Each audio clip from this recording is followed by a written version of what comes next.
It does say live, right? We Cool. know. Yeah. All right. So my question about comedy to you, Shawn, is Yeah. there was a well, I'm prefixing it. Why my mind is there. All There's right. one of the club owners out here that teaches a intro to stand-up comedy. Mm-hmm. Last night at the open mic, he had a few people who were their first time on stage, Yeah. and I was really happy to see like everybody came with jokes, Mm-hmm. like they actually, so I'm not a believer in going to do at least for stand up. I've always thought you just go and do, never go to a teacher. I don't think it's worth it. Though I have, and I seek out teaching. Yeah. I mean, as long as you know like jokes are paramount, then I think that it's a lot of it has to do with stage time. My Uh-huh. question is, set up like stand up to you. Do you need? Is it always just set up? Tell me another thought. I mean, another way to do it besides set up, punchline, tag, set up, punchline, tag, act out. Right. That kind of. What do you ever think about that? Yeah, all the time. And in my mind, it's jokes or stories. Those are the two things that you can do on stage, I feel like. There are jokes and there are stories. Yeah. Mm-hmm. And sometimes there's jokes within stories, but in my mind, that's the separation. And some comedians are more storytellers, like Mike Birbiglia, and then some are just all jokes, like Stephen Wright. He's all jokes. He's no stories. Yeah, no stories. Well, I mean, maybe he Sorry, tells a story, but it's always just very short, and then it's abrupt, and then there's a punchline. You know what I mean? I just sorry to do this while we're recording, but I don't know if I No. left out. Can you turn off AC? Can you turn off aircon? There's the machine's outside on my balcony. I can hear it. That was that was a story. It was a beginning and the middle and an end. Yeah. The thing was making noise. Yeah. So you do, I mean, like, I do more storytelling. Most of my sets are more geared towards storytelling. So I'll look to try to punch it up. Actually, you say Mike Birbiglia. It's funny because I met him on the street with Jane Borden. Jane Borden knew him from like I think working at Timed Out, Yeah. and he stopped. She's like Mike as they're walking out, and then we got to talk a little bit. So I just asked him for like I actually asked him like what he thinks with story. Yeah. I'm doing stand up now, and I was just want one piece of advice, and he's like, every adjective gets another adjective. Every noun gets an adjective. That's all. Uh, Like that was a real quick one, but I liked it. hmm. Uh, like that's how he punched his stuff up. And I always feel it's weird because you don't. For me, I want to do more like not lies, but just creative exaggerations during stories. But Oh I yeah. don't really don't.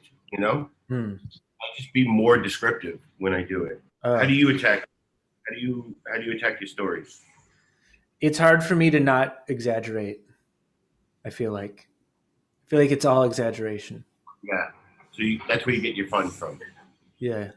The idea of it getting just a little bit more crazy. Yeah. Yeah. I mean, sometimes it's all true, but for the most part, there's like a shitload of exaggeration in a lot of Mhm. it. Yeah. My voice is a little hoarse. I've been talking a lot today. How big of a horse is it? Or is it a tiny horse? I Yeah, mean, so I notice how I sound different. So I I say, did. I thought you were trying to be mellow and cool. Being back today, I'm no, gonna be. not Today I'm trying. playing jazz. Today I'm playing jazz, man. And I'm drinking, so that might add to it. I don't know. All right. Um, have you watched? I know last week we talked about Brian Regan, but I'm guessing you haven't watched it, right? Oh yeah, no, I did watch it, but I fell asleep through half of it. but the half I was awake through is great. Yeah, So it wasn't the material; it was the timing. I think I started it at like midnight or something. But I did think about it, and I felt like, in a way, if I were to meet him, he might take it as a compliment in some weird way. Like, hey, I enjoyed your special. I did fall asleep through the last half. I I'm gonna watch the rest of it tonight, though. And then you end it with millennials, huh? Yeah, You should yeah.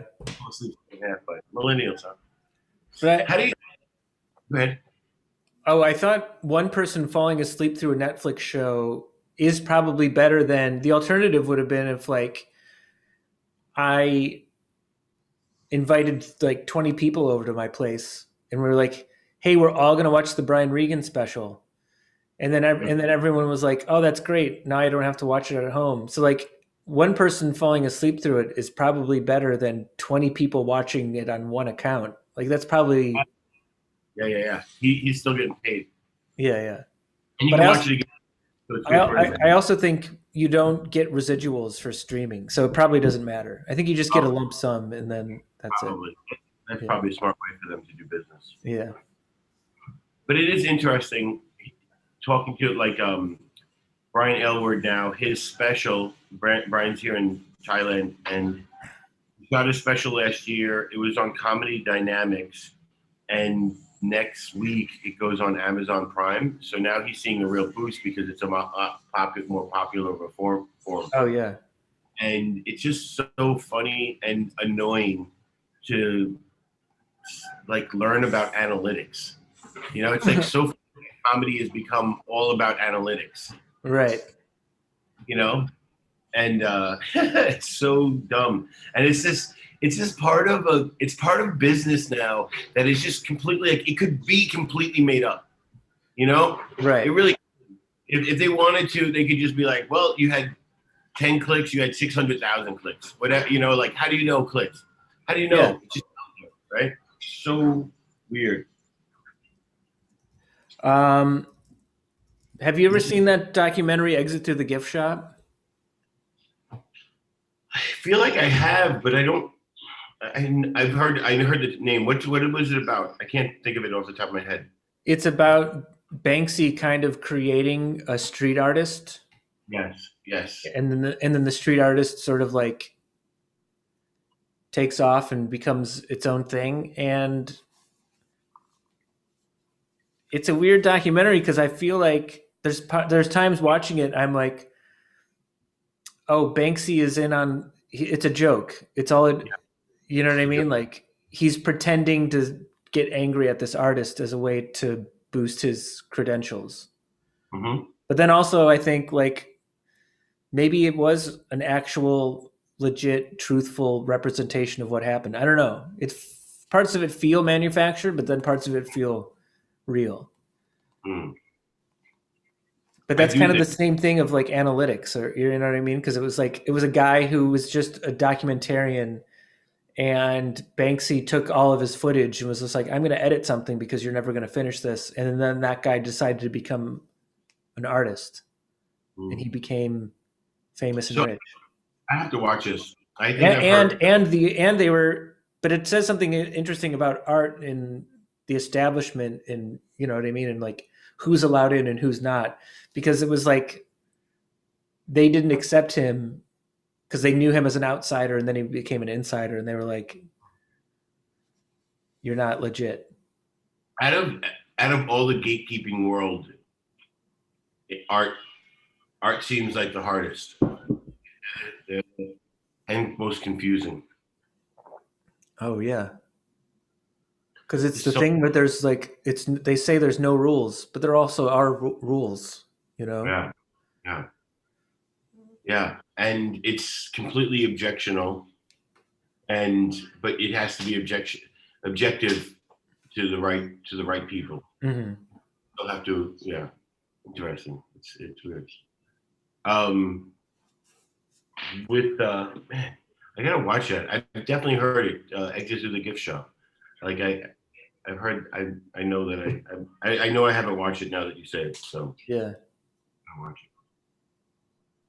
I spend most of my time watching mindless YouTube and 1990s basketball reruns. I found like I'm in this hole of just watching old playoff Oh, run all-star games from the 90s. like Knicks games, or you saw All Star games? I started with the Knicks of like the early '90s, and Yeah. I went in, like I wanted to see some Bulls games that they ended up losing. You know, like I ended up watching the whole like '92 and '93 series.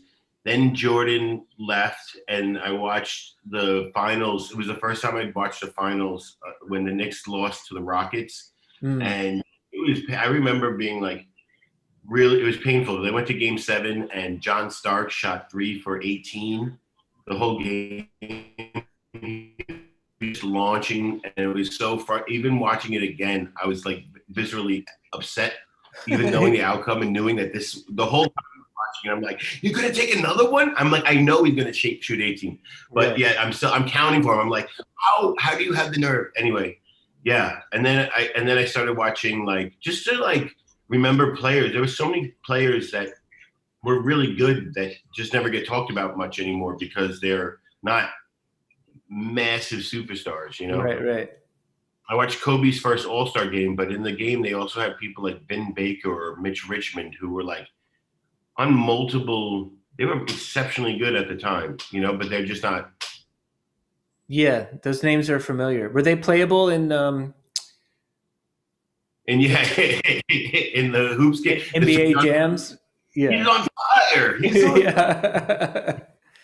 There was some people. Yeah. Yeah, that's my weird hole now, and I realize it's not helping me. I'm not becoming more learned Oh by yeah. by watching 1990s basketball and people eating squid in Korea. I mean, I've been watching documentaries, but it doesn't make me feel smarter. I just feel like I've just wasted time on something different. Yeah. Well, you know what? You get a good anecdote by having a good documentary, though, in your bag, I or at guess least some, so. where I'm like, oh, that reminds me when Mitch Richmond broke the points record for an All-Star game at Glenn Rice. Oh, that was Glenn Rice too. It was Glenn Rice. See, I don't even, not even. Yeah, I don't remember Glenn Rice, but I hope he's doing well. He's funny. Oh man, it's one of those things about comedy that I know I want to try to do more of an effort on. I was talking to one of the students, and I guess it wasn't addressed in class, but act outs. I uh, really do think it's weird how it's from the old improv world. You could tell the setup and the punchline, tell the exact scenario, but then when you show it, don't tell it, hmm. and you do the act out, it even though it could be word for word, now acting it out makes it that much funnier. Oh And yeah. it's really funny how the audience, you know, and honestly, as a comic, I can do without it. I think that's why I write it. But then when I watch the audience respond to the act out, I'm like, all right, I guess I got to try to do that more. You know, Right, right, right. it Yeah, really does get a response. You know, right. and it's a go ahead. Oh, Sorry. I there's times that I don't like acting out stuff, which is weird because we both started from improv, but I also never felt I was a good like performer. I always just thought I was good at saying funny stuff. Or Mm. you know what I mean? Like I wasn't good at characters. Yeah, you weren't object work. You weren't going out. I don't know. Uh, I don't know. I always enjoyed playing with you, especially yeah. when we're on the team. Like watching you was fun, and then playing together was fun because but yeah, I don't know. I've never really analyzed it, but I understand what you're saying. Right. When I did the actual spatial work on improv, I was so aware of it that I never felt in as much in the moment as just connecting with the other part. I felt like that made me be in the moment, connecting with the other player. or Hmm. and so when I'm on stage, connecting with the audience to me is, I don't know, something that I'm looking to attain, being in the moment with the audience, as opposed to like if I do act out, then I feel like I'm. Oh yeah. Like I would rather interact with the audience rather than like act out a thing. Me too. Me too. Yeah. Then I wonder if that's selfish. Then I I don't don't know. know, but I also feel like sometimes interacting with the audience is cheap because it's like, hey, pay attention. You know what I mean? Like, hey, I'm talking to you now. Pay attention. You Yeah, know. yeah. The real reason here, it's like I don't really care that much about you, but I want you to look at me. I am saying, Right, right. yeah, I guess, yeah. But I mean, but that's also tools that help, and but yeah, man, it's I do like that feeling of connecting, and Yeah. heavy eye contact. I did talk to a Yeah. stand up once because he was like talking to me about improv stuff, and he was like, "Wow, you started with improv?" And I was like, "Yeah." I mean, it got me like on stage because I had some stage fright. You know, it was just like it was easy to be there with other people. And he Yeah. was like, "Man, I if somebody yells something from the crowd, I get lost and I don't know how to handle it, and I forget where I'm at or something like that."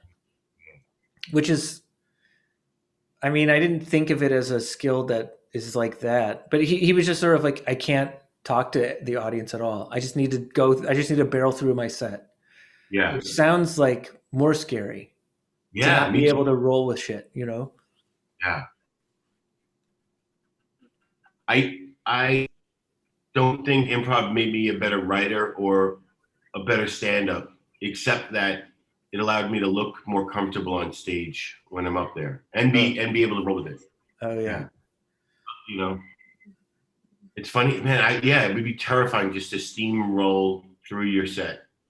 You know what? The times that I've done that were the most uncomfortable and bizarre things. I did that at the last time I did Comedy Club Bangkok. I had this story about doing the Colbert Report. I think I talked to you about it, Uh-huh. and I workshopped it. I did it at this open mic, but then Brian, the comic um, from Canada, he was like, "Let's work on it," and then he helped me punch it up, and it was just like he's a writer. He writes. He's very descriptive, and so I went with it his way, and it was so uncomfortable for me Hmm. that it actually threw me off. When I got out of finish that story, it was only about 4 minutes long, and I started with that, and so then the rest of my set for like another 8 or 10 minutes, um, there's like this transition of just discombobulation because I was so not in the moment. I was just thinking about the words I was saying as opposed to Uh, I didn't like it at all. I didn't like that at all. mm. Um, but I also I wonder. I think like that's like I have to try to do that a little bit, at least a little bit more, be like a little bit more professional as to like just constantly not just going up there with concepts and ideas, but actually like worded, properly worded. Oh yeah. Uh, There's times though I'll come up with an idea and I just like don't know how to say it until I get up on stage and it fails. And then afterwards, I'm like, oh, I Me see what too. I should have done. Yes. Yeah. Yeah. Me too. Very much so. I almost yeah. It feels weird to think that I already got it right before I even get on stage. Hmm. But how did you like so? But your 10 minute, tell me about your 10 minutes. That the new 10 minutes that you're selling on Spotify. Yeah, Like that kind of just came to you, right? And it was yeah. do you needed to rewrite it or work it, or did it just spill out? Um, it kind of just spilled out, but then once I sort of like rearranged it on paper, I saw like ways to connect things in some ways. So it like, I mean, maybe like seven of it sprung to me, and then the 3 minutes I had to like write to make it make sense. You know what I mean? But it was kind of just sort of like mostly Easy. instantaneous. Um, But Mhm. but one of Great. the one of It the was one of fun. the stories I had in the back of my mind, it previously existed, but once all the other stuff came up, then I came up with the ending that Mm. connected with it all. You know. Yeah, yeah. I like it. You know, it's funny. You were asking me about because I've been transferring my handwritten notebook into my computer, and some jokes that I've written. What's interesting is I will find now notes that I have as real jokes that they worked out that weren't written as jokes, but the idea I was like, oh, that was the idea that made it into this joke. And Ah, it's interesting how some have just none of them are standalone. right. They've found a place in another form somehow. So You know? I'll see. Ooh, we're It's I interesting how some I have just I accidentally clicked. none of them are standalone. Yeah, yeah. Right. They found a place. I accidentally clicked on our video and I heard us, so I gave us feedback by accident. But I'm back. I apparently love to hear my voice, so it was fine. Mhm. Um, I forgot what we were talking about. Oh, joke writing notebooks. Yeah. Oh, it was that was just kind of cool finding notes. You know, like just notes, and I'm like, oh, that's it. Oh, that actually made a joke. That did become funny. It was almost like you know, it was like oh wow, I did do work at one point. Oh yeah, yeah. I found some notes like I don't know because when did I start doing stand up? 4 or 5 years ago or something like that. I prior to that I thought, oh, I don't know how to write jokes. I just know how to be funny in the moment, you know. But I did in like cleaning out my apartment and rearranging stuff. I did find notes from like a decade ago that were sort of joke ideas. Interesting. So I mean, I was always, it was always in the back of my mind, Yeah. I Could guess. you? I would. I'd love to see that. You kept that. You didn't get rid of that. Those joke ideas, right? No, they're still here. I just don't know where I put them. That'd be a fun thing to do if you could just like it. That's a premise of a set or a little chunk where you say, "I found these jokes from 10 years ago that before I was ever a comic, Oh and so yeah, now I made them into jokes now." So it's a little bit of me from 10 years ago, a little bit of me now. yeah, that would be good. Um, it's funny because well, what I'm thinking about when I'm saying is of course there's jokes that I wrote that are now finally jokes, but Hmm.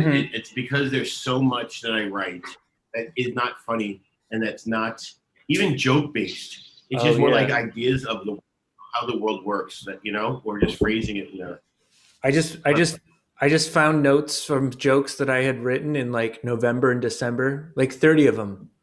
yeah. None of them were good. None of them. At least there were jokes. Mine are barely an attempt to make us. Well, I mean, some of them were just sort of like, you know, a joke about ducks. That was like an Mm. idea. That's it. That was it. It says write a joke about ducks. Yeah. Yeah, yeah. Well, it's very good, very specific. Yeah. It didn't work, but you know. Oh, Yeah. Well, Jason just commented. He saw us a minute ago. okay. He just wrote, "Hey guys." Sounds like Uh, him. I wonder if he's at the gas station now. I think he's probably home. I've chatted with him this late, and he's always like, "I got to eat something." That's what he always says when he gets home. I got to eat. Sounds like I get it. Yeah. yeah. That's good that he's waiting to get home instead of just eat gas station Oh, food all day. oh, right. Yeah, yeah. I think I like had this, a month ago, I just told myself I was going to start buying gravy more and put gravy on everything. I haven't done it yet. you know, I'm proud of you. I'm proud of you Yeah. for not doing it yet. That's how I got so fat. I went through a year of gravy on everything. Yeah, I mean, it would be. Yeah, It sounds like a good idea, but it probably would not be. it's delicious, but I can't see it being healthy. No, no. Gravy. Just put gravy on everything. That's it. I know. I don't know why. I think it's because it sounds delicious. I would. It sounds like something I would do. Oh yeah. I got buckets of gravy. I got about 5 gallons. To get through this gravy before it goes bad. Let's I just say. remember being like in my 20s, like when going out was new, like going out to bars was newish. And I remember like the first time I saw uh like 3 a.m. fries with gravy on it. And I Yeah, was just like, why is this not always a thing? yeah, Why aren't yeah, we always doing this? yeah. The Canadians have it right. Oh yeah. Poutine is right. Yeah, fries and gravy are ridiculously good. Hmm. And it's potatoes. You have potatoes and gravy all the time anyway. Why are we? Once we put it in stick form, why can't we have gravy? Yes. Yeah, I agree. Who do we talk to about this? I don't know. I mean, we could Biden. You would think, but I mean, he's not doing anything for anybody. No. Yeah. You know what I had? I had this thought because, like, man, I'm getting really gray this year. The last like 6 months, when my beard grew out, and the longer it gets, the more white it is. And I look at pictures from myself when I got to Thailand for the first year, and I'm like, man, it was like I was less white. And then I thought, um, every year, every 7 years, your body has new cells, right? Your body, it's all new. You're constantly replacing yourself. And I'm like, 7 to 10 years ago, I was really treating myself like shit.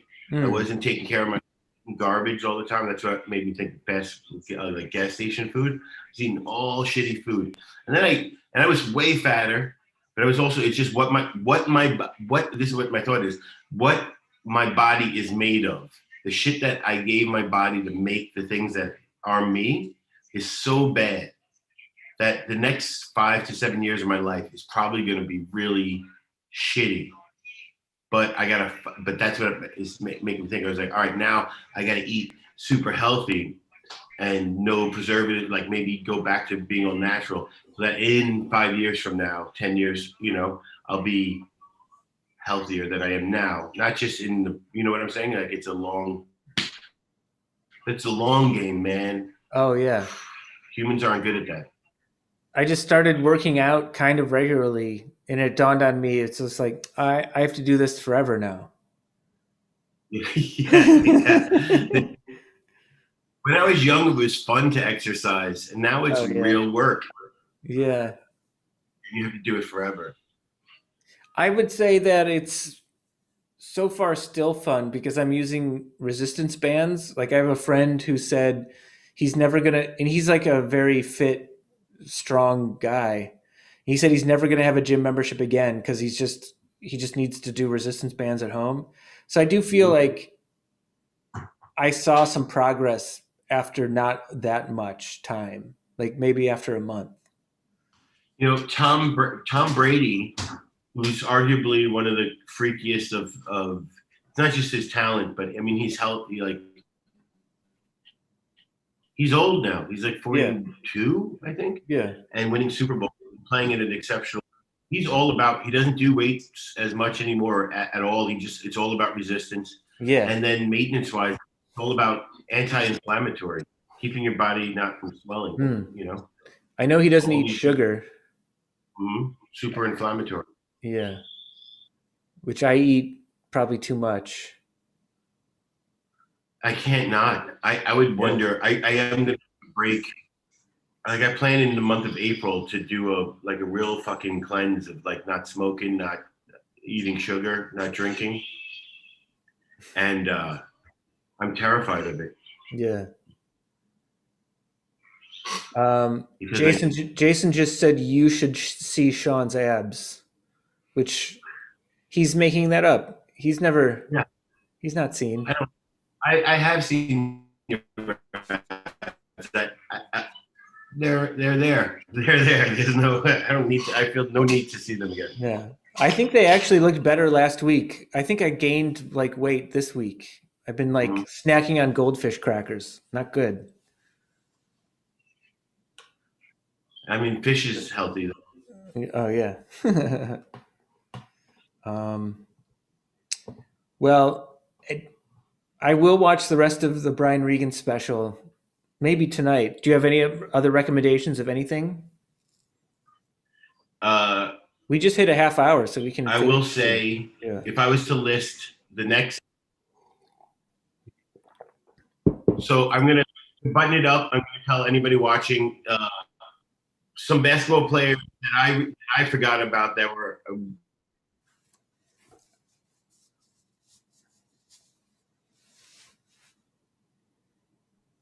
that were worth looking into. Some of the Glenn Rice we mentioned. He played Trell Sprewell when he was on Golden State. I remember that Uh, name.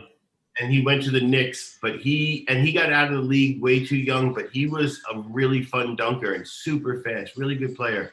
Uh, I'll give you one last name that you might have forgotten about is Tom Gugliotta, Long Island, born and raised, went to Minnesota.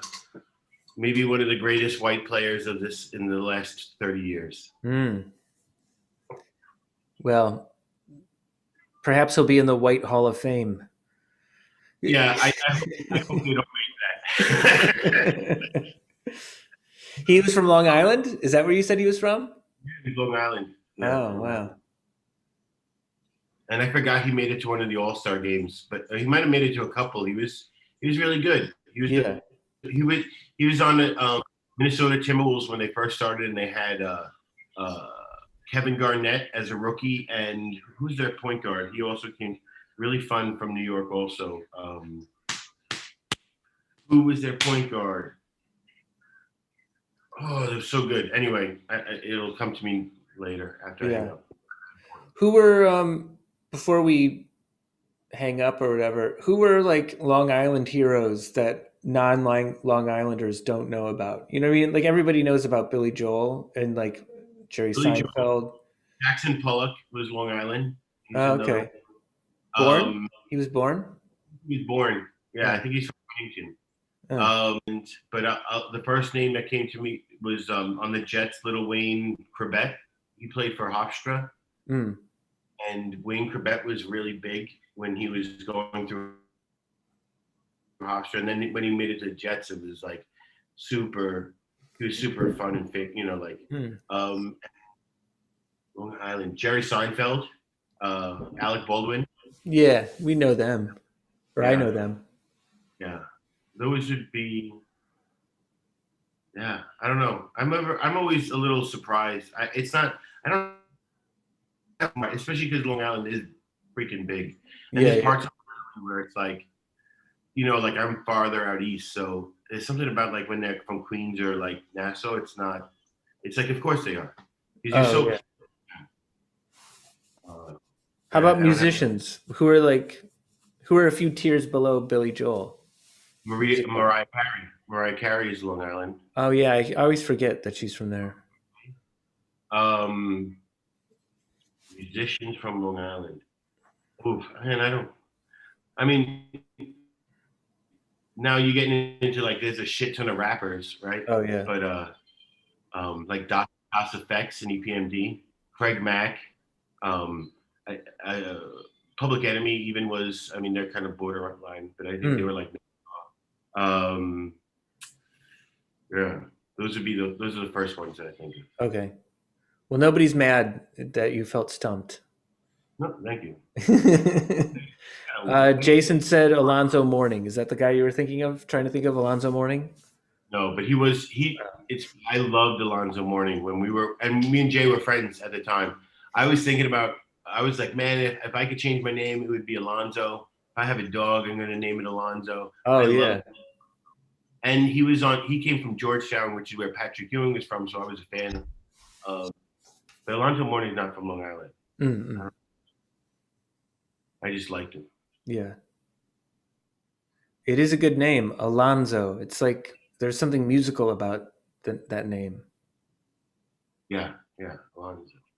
Yeah, and more and when you put it with Alonzo Mourning. Who's that? There's a comedian, Alonzo Bolden, right? Huh. You know Bolden? No, I Very don't know. very funny comic. Huh. I was introduced him with Last Comic Standing. So he's a beast. He's funny. Oh. Um. All right. Well, I like your lighting change. This is fun. thanks. Yeah, something for tonight. You know, Cool. mix it Yeah. up. All right. All And right. We'll talk again next week. yeah, or in Saturday. Yeah. Yeah. Oh yeah. I'll see you Saturday. Yeah.